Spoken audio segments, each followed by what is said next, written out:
శాంతి. ETV live ఆధ్యాత్మిక channel ప్రేక్షకులకు తిరిగి ఆహ్వానము. మన భారతదేశం ఒక సాంప్రదాయం ప్రకారంగా మొదటి నుంచి మనకు విద్య పైన చాలా ధ్యాస అనేది మన అమ్మ నాన్న వాళ్ళ సమయంలో కూడా మనం చూస్తున్నాము. అంతకు మునుపటి సమయంలో కూడా మనం చూస్తున్నాము. చాలా అటెన్షన్ అనేది ఇస్తారు. పూర్వము రాజుల కాలంలో ద్వాపర యుగం సమయం నుంచి కూడా మనం గమనిస్తే అంతకు మునుపు సత్యుగ త్రేతాయుగాల్లో కూడా గురుకులాలు కాకుండా కళలు నేర్చుకోవడానికి విద్య ఒక అభ్యాసం కొరకు స్కూల్స్, పాఠశాలలు, ఈ రకంగా గురుకులాలు మొదటి నుంచి ఇటువంటి సాంప్రదాయాన్ని మనం చూస్తున్నాము. అయితే ఇప్పటి యొక్క ఎడ్యుకేషన్ సిస్టమ్ని మనం చూసినట్లయితే ఎంతో మార్పు అనేది జరిగింది. ఇంటర్నేషనల్ స్టాండర్డ్స్ ఉండాలి, అన్నీ కూడా విషయాలలో పిల్లలకు ఒక అవగాహన కలగాలి అనే ఆలోచనతో మరి ఎడ్యుకేషనల్ కాలేజెస్ అనండి, స్కూల్స్ అనండి చాలా ప్రయత్నిస్తున్నారు. అన్ని రకాల విషయాలు వాళ్ళు తెలియాలి. ఉదాహరణకి మరి మన ఒక ఫారిన్ లాంగ్వేజ్ కూడా నేర్చుకోవాలి, మరి కళలు నేర్చుకోవాలి, ఆర్ట్ నేర్చుకోవాలి, ఒక మన పూర్తి వ్యక్తిత్వ వికాసం కలగాలి అని చాలా ప్రయత్నిస్తూ ఉంటారు. అయితే వాటిలలో అన్నిటికన్నా ముఖ్యమైన అంశము విలువలు. అయితే ద్వాపరంలో రాజుల ఒక ఇంట్లో సంబంధించిన రాకుమారులు, రాకుమార్తెలు, తర్వాత ఒక సాధారణమైన రైతు బిడ్డ అయినా కూడా అందరూ ఒకే దగ్గర గురువు దగ్గర అండర్లో కింద కూర్చుని వాళ్ళు విద్యని అభ్యసించేవారు.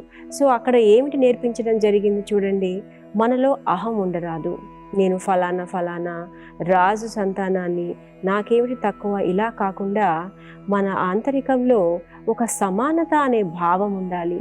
ఆ తర్వాత ప్రతి ఒక్కరి పట్ల గౌరవం అనేది ఉండాలి. వృత్తి ఆధారంగా మనకు మనస్పర్ధలు, లేదంటే నేను తక్కువ, నేను లోకువ, ఇటువంటి భావాలు లేకుండా ఒక సమానత్వాన్ని చిన్నప్పటి నుంచే బీజంలాగా చిన్నప్పటి నుంచి ఈ విలువలు చెప్పడము, నేర్పించడం అనేది జరుగుతుంది. ఆ ఒక అద్భుతమైన విషయాలు ఇప్పటి సమయంలో కొద్దిగా మనము చూసేది ఏమిటంటే లిప్తం అయిపోతున్నాయి. ఒక కాంపిటేటివ్ స్పిరిట్, అంటే ఎవరు ఫస్ట్ రావాలి, నేను ఫస్టా, వాళ్ళు ఫస్టా, వీళ్ళు ఫస్టా, అంటే సక్సెస్ అనేది కావాలి, గొలుపు కావాలి, నెంబర్ 1 పొజిషన్ కావాలి అని ఒక రేస్లో పడి ఉన్నారు. మనకు గెలుపు అనేది ఎలా ఉత్సాహాన్ని కలిగిస్తుందో ఓటమి కూడా నేర్చుకునే ఒక తత్వాన్ని నేర్పిస్తుంది. ఓటమిని కూడా మనము సరిగ్గా తీసుకోగలగాలి. నిందాస్తుతి, మాన అవమానములో ఒకే రకంగా ఉండాలని ఎలాగైతే అంటారో, ఒక్కొక్కసారి మనము ఓటమి వచ్చినప్పుడు దాన్ని ఏ రకంగా మనము దాని నుంచి నేర్చుకోవాలి అంటారు కదా ఇంగ్లీష్లో, every failure is a stepping stone towards success, ఈ రకంగా మాట్లాడతారు. మనం ఒక టైంలో విజయవంతంగా అయ్యాము అంటే దానికి మునుపటి సమయంలో ఎన్నోసార్లు పరాజయాన్ని పొందుండొచ్చు, కానీ అది మనం పరాజయంగా భావించలేదు. ఇటువంటి ఒక పాజిటివ్ దృక్పథము, ఒక వృత్తి అనేది పిల్లల్లో, యువతలో ప్రత్యేకంగా చాలా అవసరం. యువత అనుకుంటే ఏదైనా సాధించగలదు అంటారు. అయితే ఇటువంటి విలువలు చిన్నప్పటి నుండే ఆ ఒక యువ అవస్థ వచ్చేంత వరకు చాలా దృఢంగా, బలంగా, ఫౌండేషన్గా ఉంటేనే వారు రేపటి రోజు సొసైటీకి, దేశానికి, విశ్వానికి ఎంతో మేలు చేయగలరు. ఎలాగైతే ఇంటికి ఫౌండేషన్ అవసరం అంటారు, అట్లాగే ఇప్పుడు యంగ్ బ్లడ్ రావాలండి అంటారు. కొన్ని కంపెనీస్లలో కూడా చాలా మటుకు మనం చూస్తూ ఉంటాము. ఎంఎన్సీస్ ఉంటాయి చూసారా, ఫారిన్ కంపెనీస్, ఎంఎన్సీస్, వాళ్ళలో ఏమిటి కల్చర్ అంటే యువత ఎక్కువగా ఉండాలి. వాళ్ళలో ఎన్నో రచనాత్మకమైన ఐడియాస్ ఉంటాయి, క్రియేటివ్గా ఉంటారు, వాళ్ళు కొత్తదనాన్ని తీసుకొస్తారు, ఇలా అంటారు. కానీ అదంతా చాలా బాగుంది. కానీ ఈ విలువల విషయానికి వస్తే ఆ విలువల్లో ఎంతవరకు వాళ్ళు దృఢంగా ఉన్నారనేది ఆలోచించవలసిన విషయం. ఒక చిన్న పరిస్థితి రాగానే మనం గమనించేది ఏంటంటే వాళ్ళు దాన్ని తట్టుకోలేకపోతూ ఉంటారు. వాళ్ళలో ఒక రకమైన స్థిరత్వం అనండి, ఒక మెంటల్ బ్యాలెన్స్ అనండి చాలాసార్లు కోల్పోతూ ఉంటుంది. ఎంతో సున్నితమైన వ్యక్తిత్వం గల వాళ్ళు కొందరు ఉంటారు. ఏదైనా అన్నామనుకోండి, ఒక మాట వెళ్ళిపోయి నేను దూకుతాను, ట్యాంక్ బండ్లో నుంచి వెళ్ళి అంత సముద్రంలో దూకుతాను, లేదా ఏదైనా పాయిజన్ తింటాను, లేదా మా అపార్ట్మెంట్లోనే పైనుంచి దూకేస్తాం, ఇలా వాళ్ళు తల్లిదండ్రులను భయపెట్టిస్తూ ఉంటారు. వాళ్ళకి కూడా మరి ఆంతరికంలో మనం ఆలోచించగలము. ఈ రకంగా మాట్లాడుతున్నారంటే లోపల ఎంతగా అలజడి చెందుతూ ఉన్నారు. సో వారికి సహాయం అనేది ఆధ్యాత్మికతలో మనకి దొరుకుతుంది. సో లోపల నుంచి మనం దృఢంగా ఎలా అవ్వాలి? సో ఒక పరిస్థితిని మనం తీసుకుని దీన్ని అర్థం చేసుకోవడానికి ప్రయత్నిస్తాము. సో లెట్ అస్ సే మనల్ని ఎవరైనా హేళన చేశారు, నలుగురి ముందర మనల్ని ఎవరైనా కోప్పడ్డారు, తిట్టారు అనుకోండి. సరే అది సబబు కాదని అనుకుందాం. ఆ విషయంలో మీకు మీరు అమాయకులు, దాంట్లో మీ యొక్క ప్రమేయమే లేదు, అయినా కూడా మనల్ని వాళ్ళు కోప్పడుతున్నారు. సో దీంట్లో ఏమిటి గుణం కావాలంటారు?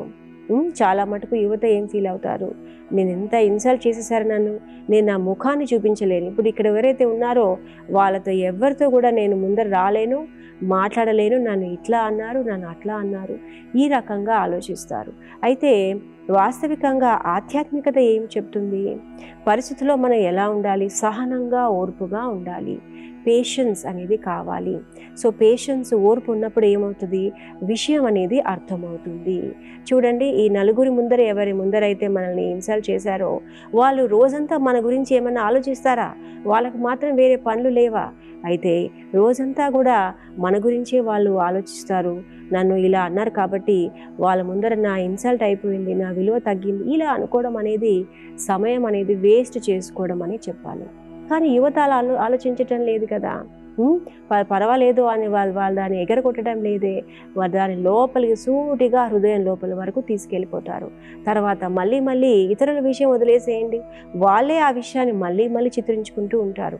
నన్ను ఇలా అన్నారు, ఇలా చేశారు అని 100 సార్లు 1000 సార్లు అది మనసులో తిప్పుతూ ఉంటారు. ఒక రీల్ తిప్పుతారు చూసారా, అలా తిప్పుతూ ఉంటారు. అప్పుడు మెదడు ఏమవుతుంది చెప్పండి? అది దెబ్బతినకుండా ఇంకా ఏమవుతుంది? ఒక గ్రామోఫోన్లో, అప్పట్లో ఎలాగైతే గ్రామోఫోన్లో రికార్డ్స్ ఉండేవి, ఒక రికార్డులో ఒక పాటే వచ్చేది. ఆ రికార్డులో ఉన్న ముళ్ళు ఉంటుంది, సూది ఉంటుంది, అది అక్కడే ఆగిపోయింది అనుకోండి, అదే పాట మళ్ళీ పాడుతూ ఉంటుంది. అదేమైనా వినసొంపుగా ఉంటుందా? ఉండదు కదా. అలాగే మన మనస్సు కూడా ఒకే ఆలోచన మళ్ళీ ఆలోచించడం వల్ల అది వ్యర్థమైన సంకల్పాలు అని వీటిని అంటారు. దానివల్ల చాలా బలహీనంగా అయిపోతుంది, చాలా వీక్గా అయిపోతుంది, ఇంకా సున్నితంగా అయిపోతుంది. రేపటి రోజు ఇంకా లోపలికి వెళ్ళిపోయి మన మనసు చాలా చిన్నపుచ్చుకుని నేను ఇంకా ఎవరితో మాట్లాడను, ఎవరితో కలవను, పలానా వాళ్ళు అలాంటి వాళ్ళే, వాళ్ళు ఇలాంటి వాళ్ళే. సరే, గతంలో వాళ్ళు మనకు చాలా మేలు చేసి ఉండొచ్చు. ఎవరైతే మిమ్మల్ని కోప్పడ్డారో వాళ్ళు మీ టీచర్, మీ ప్రొఫెసరే ఉండొచ్చు, మీ అమ్మ నాన్న వాళ్ళే ఉండొచ్చు. మరి చిన్నప్పటి నుంచి ఇప్పటి వరకు వాళ్ళు మనకి ఎటువంటి మేలు చేయలేదా చెప్పండి? మరి అవన్నీ మర్చిపోవాలా? ఈ ఒక్క విషయం ఇప్పుడు ఏదైతే జరిగిందో అదే పదే మళ్ళీ గుర్తు తెచ్చుకోవాలా? ఇది ఎంతవరకు సబబు అంటారు? ఇందులో న్యాయం ఉందా అంటే లేదు, నన్ను అలా అన్నారు, ఎందుకు అన్నారు అని మర్చిపోలేకపోతున్నాను, నాకు రాత్రి వేళ నిద్ర పట్టడం లేదు, ఇలా అంటూ మా సెంటర్కి ఎన్నో కేసెస్ వస్తాయి. ఇంకొక విషయం కూడా చెప్తాను చూడండి. ఇలాగే తల్లిదండ్రుల వైపులోంచి కూడా మనం ఆలోచిస్తే వాళ్ళ తరపు నుండి కూడా కొద్దిగా పరివర్తన అనేది జరగలిగితే పిల్లల మీద, చదువుకునే పిల్లల మీద ముఖ్యంగా ఒత్తిడి తగ్గుతుందనే చెప్పాలి. చూడండి, ఇలాగే ఆ అబ్బాయి కొద్దిగా తన ఒక విద్యలో, చదువులో కొంచెం వెనుకబడి ఉన్నారు. అయితే ఆయనలో రచనాత్మక శక్తి ఉంది. చూడండి, ప్రతి ఒక్కరిలో విశేషత వేరుగా ఉంటుంది కదా. అందరూ ఇంజనీర్లే అవ్వాలి, అందరూ డాక్టర్లే అవ్వాలి, అందరూ సైంటిస్టులే అవ్వాలంటే మన దేశంలో ఇంజనీర్ల సంఖ్య ఎక్కువైపోయి వాళ్ళకు ఉద్యోగాలు లేక అవస్థపడాల్సి వస్తుంది. ప్రతి ఒక్కరిలో వేరు విశేషతలు ఉన్నప్పుడు ఆ విశేషతలన్నీ మనం ఉపయోగిస్తే ఎంత బాగుంటుంది. సో అలా ఆ ఒక అబ్బాయి వాళ్ళ ఇంట్లో వాళ్ళ నాన్నగారు, వాళ్ళ అమ్మగారి తరపు నుంచి చాలా ఒత్తిడిని అనుభవించేశాడనమాట. సో తనని ఒక టెస్ట్ చేస్తారు, ఇవాళ రేపు ఒక టెస్ట్ అనేది ఉంటుందన్నమాట పిల్లల పైన. వాళ్ళలో ఏ స్పెషాలిటీ ఉంది అనేది చేస్తూ ఉంటారు. దాన్ని బట్టి ఎటువంటి మనము ఫీల్డ్ చూసుకోవాలంటే ఎటువంటి స్పెషలైజేషన్ చదువులు మనం ఎన్నుకోవాలి, సైన్సెస్ తీసుకోవాలా, ఆర్ట్స్ తీసుకోవాలా, లేదా మ్యాథమెటిక్స్ తీసుకోవాలా, ఇలాంటి విషయాలన్నీ వాళ్ళు దాంట్లో మన నిర్ణయం తీసుకోవడంలో వాళ్ళు హెల్ప్ చేస్తూ ఉంటారు అన్నమాట. సో అందులో ఏం తెలియదంటే ఈ అబ్బాయి చాలా ఎక్స్ట్రాడినరీ కేపబిలిటీ అతనిలో ఉంది. కానీ చదువులో కాకుండా ఇతర విషయాలు, క్రియేటివ్ ఆస్పెక్ట్లో తను చాలా ఉన్నతంగా అవ్వగలరు అని రాసిపెట్టిందనమాట. సో అయితే చదువులో దానికి ఏం జరిగింది, తను 10th ఎగ్జామినేషన్ అనుకుంటా, 10th క్లాస్ ఎగ్జామినేషన్కి ప్రిపేర్ అవుతున్నారు. అయితే స్కూల్స్లలో ఇవాళ రేపు ఎలా చేస్తుంటారు, ప్రతి వారం ఒక టెస్ట్ అంటారు. ఈరోజు ఒక ఎగ్జామ్ అయితే మళ్ళీ వారం ఇంకో ఎగ్జామ్, అలా ఎగ్జామ్ల మీద ఎగ్జామ్ రాయడంతో అతడికి ఏమిటి అర్థమైంది, వాటన్నిటిలో తక్కువ మార్క్స్ రావడంతో నేను మంచి విద్యార్థిని కాదు అని మనసులో తను దృఢంగా పెట్టేసుకున్నాడు ఆ భావన. సో మా నాన్నగారు ఎంతో ఉన్నతంగా ఉన్నారు, మరి మా అమ్మగారు నా కొరకు ఎంత కష్టపడుతున్నారు, నన్ను మంచిగా ట్యూషన్స్ తీసుకెళ్తారు, ప్రొద్దున నుంచి సాయంత్రం వరకు నాకు చదువు నేర్చుకోవడానికి సహాయం చేస్తున్నారు, కూర్చోబెట్టి చదివిస్తున్నారు కూడా. అయినా నేను మంచిగా చదవటం లేదు. అంటే నేను వృధా, నాలో అంత కెపాసిటీ లేదు కనుక నేను మా అమ్మ నాన్నకి మొహం చూపించలేను అని అతను ఆ అబ్బాయి ఏం చేశాడో తెలిసినా మీకు 5వ ఫ్లోర్ నుంచి దూకి అర్లీ మార్నింగ్ 3 గంటల సమయంలో ప్రొద్దున అర్లీ మార్నింగ్ అలా దూకేసి చనిపోయాడు. ఆన్ ద స్పాట్ చనిపోయాడు అనమాట. ఎందుకంటే ప్రొద్దున తెల్లారేసరికి 6-6:30 అయ్యేసరికి వాళ్ళకి తెలియలేదు బాబు ఎక్కడున్నాడు అనేది. ఆ అబ్బాయి కింద పడి ఎంత బ్లీడింగ్ అయిపోయి చనిపోయాడు. సో ఈ రకంగా ఏమనిపిస్తుందంటే పిల్లలకి నేను కెపాసిటీ నాలో లేదు అని వాళ్ళలో ఉన్న స్వమానము కాన్ఫిడెన్స్ అంతా కోల్పోతున్నారు. సో ఇది కూడా ఏమిటండి, మన మంచి విషయం ఏమీ కాదు కదా. రేపటి రోజు ఆ అబ్బాయి జీవించి ఉంటే ఎంతగా వాళ్ళ అమ్మ నాన్నని చూసుకునేవారు, ఫ్రెండ్స్ అంతా మంచి మంచి ఫ్రెండ్స్, రేపటి రోజు ఉద్యోగం చేసినా వేరే ఏ వ్యాపారం చేసినా దేశానికి ఎంత సేవ చేసేవాడు, ఒక యువతని కోల్పోయినట్లే కదా. సో ఈ రకంగా వాళ్ళు చాలా సున్నితంగా ఉన్నారు. సో అలా అనేసి తల్లిదండ్రులు కూడా ఏమనుకుంటున్నారు, అమ్మో ఇప్పుడు ఇలాంటి విషయాలు విని వాడు ఏమైనా అంటే వాడు ఫీల్ అవుతాడేమో అనేసి ఏమైనా చేయని, ఎట్లా అయినా ఉండని అని, అది ఇంకొక ఎక్స్ట్రీమిటీ అన్నమాట. సో వీటన్నిటికీ కారణం ఏమిటంటే ఆధ్యాత్మికత అనేది పిల్లలలో చిన్నప్పటి నుండే విలువల రూపంలో, వాళ్ళకి కథల రూపంలో, మంచి మంచి స్టోరీస్ రూపంలో వాళ్ళకి ఈ విలువలు వాళ్ళలోకి తీసుకురావాలి. అప్పుడు రేపటి రోజు వాళ్ళు పెద్దవాళ్ళు అయిన తర్వాత వాటి గురించి మంచిగా ఇంకా బాగా వాటిని యూజ్ చేసి అప్లికేషన్ చేస్తారు. చూడండి, ఒకటి నాలెడ్జ్ అంటారు, రెండవది అప్లికేషన్ ఆఫ్ నాలెడ్జ్ అంటారు. మనం చిన్నప్పటి నుంచి నేర్చుకునే విషయాలు మనం జీవితాంతం చేస్తూ ఉంటాం. అప్పుడు నేర్చుకున్నవి ఏవి మర్చిపోలేకపోతాం. ఏవైతే అలవాట్లు మనలో ఉంటాయి చూసారా, అవన్నీ అప్పటి నుండే మనలో వాటి లోతుగా వెళ్ళిపోయి ఉంటాయి అన్నమాట. సో ఈ రకంగా ఈ సమస్యలకి పరిష్కారం అనేది మన ఎడ్యుకేషన్ వింగ్ అని బ్రహ్మకుమారీస్లో చాలా ఉన్నతమైన అద్భుతమైన సేవలు ఈ వింగ్ అనేది అందిస్తూ ఉంది. సో కొన్ని కోర్సెస్ కూడా కొన్ని కాలేజీల్లో, కొన్ని యూనివర్సిటీస్లో విలువలకు సంబంధించిన డిప్లొమా కోర్సెస్ కూడా మనం ఇంట్రడ్యూస్ చేశాము. బ్రహ్మకుమారీస్ తరపున ఎవరైతే ఈ కోర్సెస్ చేస్తారో వాటికి సర్టిఫికేట్ లభిస్తుంది, వాటికి ఒక డిగ్రీ లభిస్తుంది. డిగ్రీ ఉంటుంది కదండి, ఇప్పుడు మనం ఎలాగైతే డాక్టర్ అయ్యాము, ఇంజనీర్ అయ్యాము, స్పిరిచువాలిటీలో విలువల విషయాల్లో వాళ్ళకి డిగ్రీ, ఒక సర్టిఫికేట్ లభిస్తుంది. సో వాళ్ళు ఆ విషయాలు వెళ్ళి ఇతర కాలేజెస్లలో, స్కూల్స్లో అది మనం ఆ కోర్స్ చేసిన తర్వాత వాటిని నేర్పించవచ్చు. క్రియేటివ్గా మనం చూపిస్తామన్నమాట.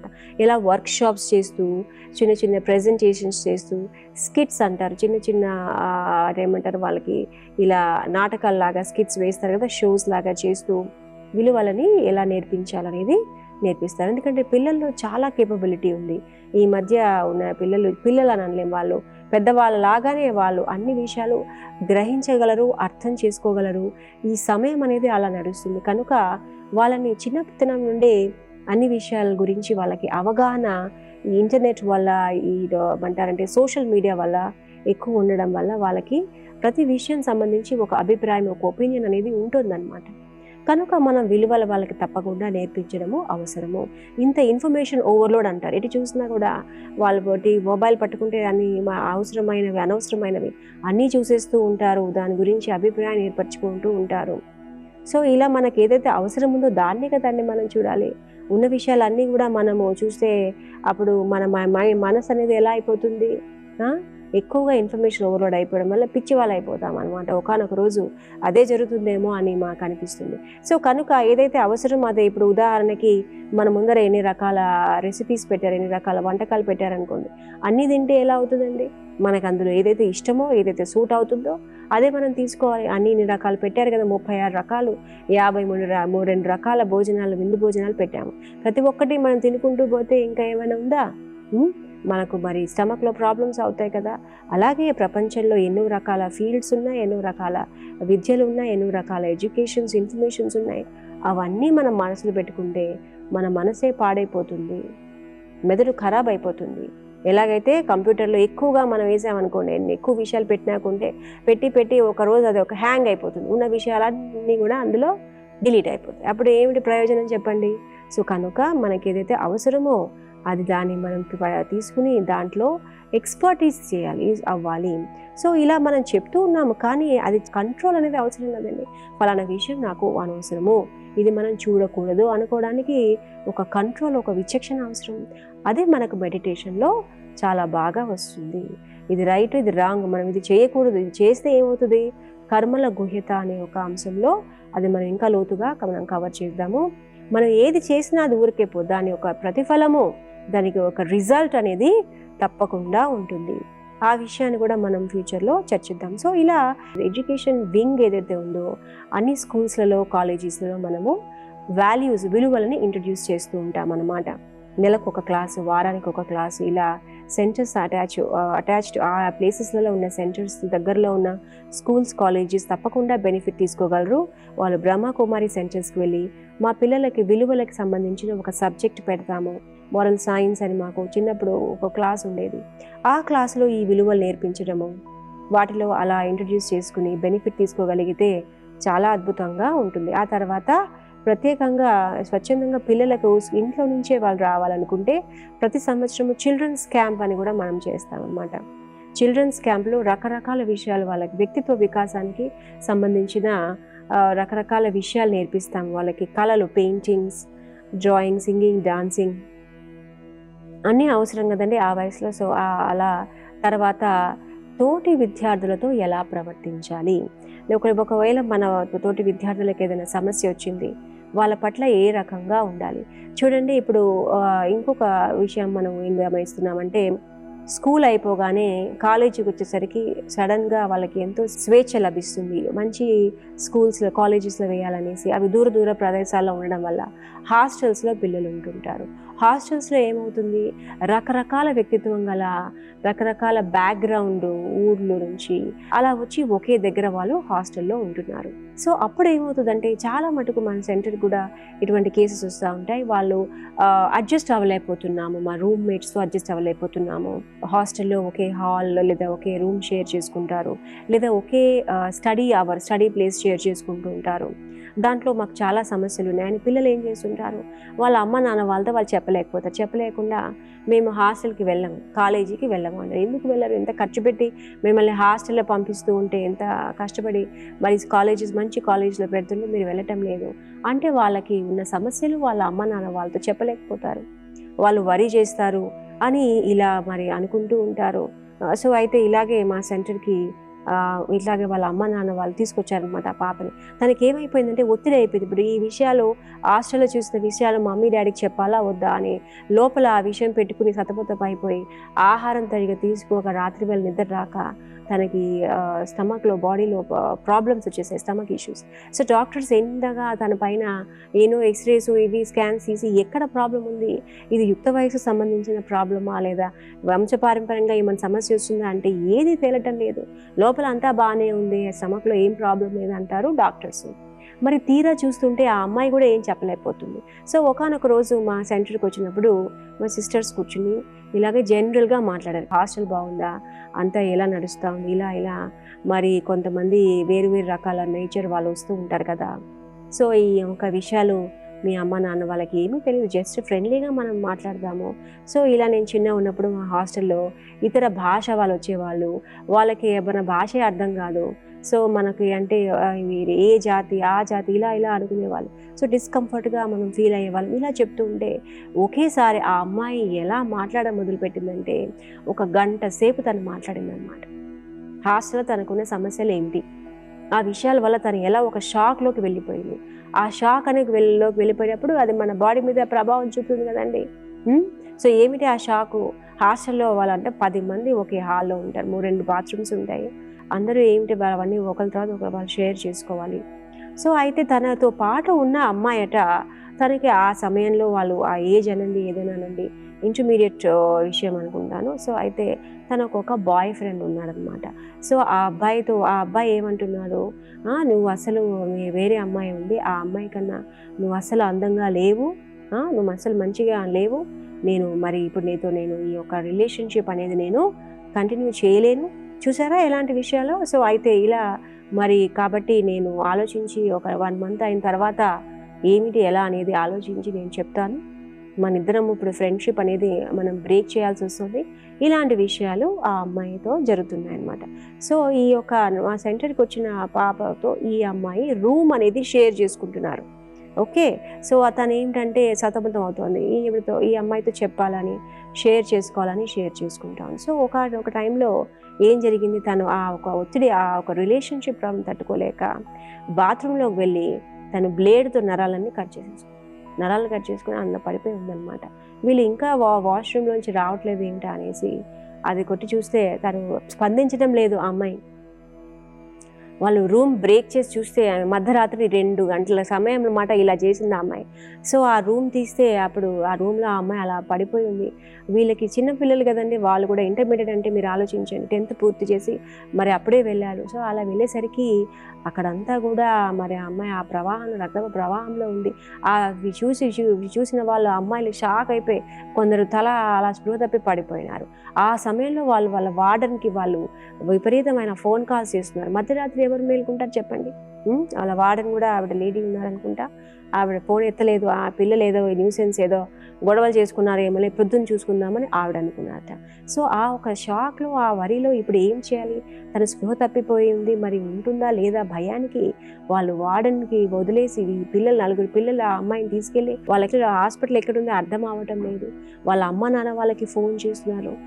మధ్యరాత్రి ఇలా ఒక అమ్మాయి చేయడం వల్ల ఒక నెల రోజుల వరకు డిస్టర్బెన్స్. సో అయితే ఈ అమ్మాయి అవన్నీ చూసిన తర్వాత అయితే ఏమైందంటే తీరా ఆ అమ్మాయిని హాస్పిటల్ తీసుకెళ్ళి ఉన్న తర్వాత ఆ అమ్మాయి కాస్త కాలం చేసింది.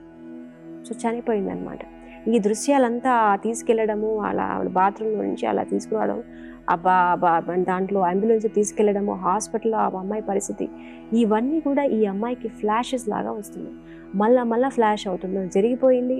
తర్వాత వాళ్ళ అమ్మగారు వచ్చారు. వాళ్ళ అమ్మగారు చాలా బాధపడుతున్నారు. చనిపోయిన ఆ పాప వాళ్ళ అమ్మగారు వచ్చేసి ఏమిటి హాస్టల్ ఇలా అని చాలా బాధపడ్డాట. సో అయితే ఆవిడ ఈ పిల్లల్ని ప్రశ్నిస్తుంది, ఏమి జరిగింది, ఎందుకు ఇలా అయింది అలా అని. సో వాళ్ళ అమ్మగారి ఒక బాధ వీళ్ళు చెప్పలేక ఇదంతా కూడా తనకు మనసులో ఉండిపోయింది ఈ పాపకి. సో అదంతా ఎవరికి చెప్పాలి మీరు చెప్పండి, చూసారా? సో ఇలా జరగడం వల్ల ఇప్పుడు అదంతా ఆ లోపల ఒక ఒత్తిడి లోపంలో ఉండిపోయిందన్నమాట. ఉండిపోయి తనకు రకరకాల ఆరోగ్యపు సమస్యలు. సో ఈ రకంగా మనము ఇప్పుడు ఈ యొక్క విషయం ఒక చిన్న ఉదాహరణ నేను మీకు అర్థం చేయించడానికి చెప్పడం జరిగింది. సో అయితే ఇప్పుడు చూడండి, మనం అడవిలో వెళ్ళి ఉండలేం కదా, ఇటువంటి పరిస్థితులు ఇలాగే ఉంటాయి. అయితే వీటికి మనల్ని సశక్తీకరణ అంటారు దీన్ని. ఇలాంటి పరిస్థితులను, ఒత్తిడిని ఎలా మనము ఎదుర్కోవాలి, ఫేస్ చేస్తూ ఒక మెట్టు ముందుకు వెళ్ళాలంటే అలాంటి పరిస్థితుల్లో ఉన్న వాళ్ళకి సహాయం చేయాలి. చూడండి, అవసరం ఉన్నప్పుడు మనమే ప్రభావితం అయిపోతే వేరే వాళ్ళకి ఎలా సహాయం చేస్తాము? సో ఈ విషయాలన్నిటిలో మనకు కావాల్సింది ఆధ్యాత్మిక శక్తి, ఆ తర్వాత ఆత్మ బలము అంటాము, కాన్ఫిడెన్స్ అంటాము, తర్వాత గుణాలు చూసారా, కరుణ, దయ, క్షమ, ధైర్యము కావాలి. ఎన్ని గుణాలు ఆ సమయంలో మనకు ఉపయోగపడతాయి. సో వాటన్నిటికీ అవసరమైన ఫౌండేషన్ మనం చిన్నప్పటి నుంచి పిల్లల్లో ఇటువంటి విలువలకు సంబంధించిన క్లాసెస్, వాటి యొక్క ప్రాక్టీస్ అనేది మనము ఈ స్కూల్స్లలో, కాలేజెస్లలో వాల్యూస్ రూపంలో చెప్పినప్పుడు వాళ్ళలో ఈ శక్తి అనేది లభిస్తుంది. ఏ సమయంలో ఏ పరిస్థితి వస్తుందో మనకు తెలియదు కనుక వాళ్ళని మెంటలీ ఇలాగా స్ట్రాంగ్గా ప్రిపేర్ చేసే ఒక ఉన్నతమైన, అద్భుతమైన లక్ష్యంతో మన ఎడ్యుకేషన్ వింగ్ చాలా అద్భుతమైన కార్యక్రమాలు బ్రహ్మకుమారి సంస్థ ఆధారంగా ఈ వింగ్ అనేది చేపడుతోంది. సో ఇటువంటి అద్భుతమైన మెలకువలతో, మరికొన్ని అద్భుతమైన విషయాలతో మళ్ళీ రాబోయే ఎపిసోడ్స్లో మనం కలుసుకుందాము. అందరికీ ఓం శాంతి.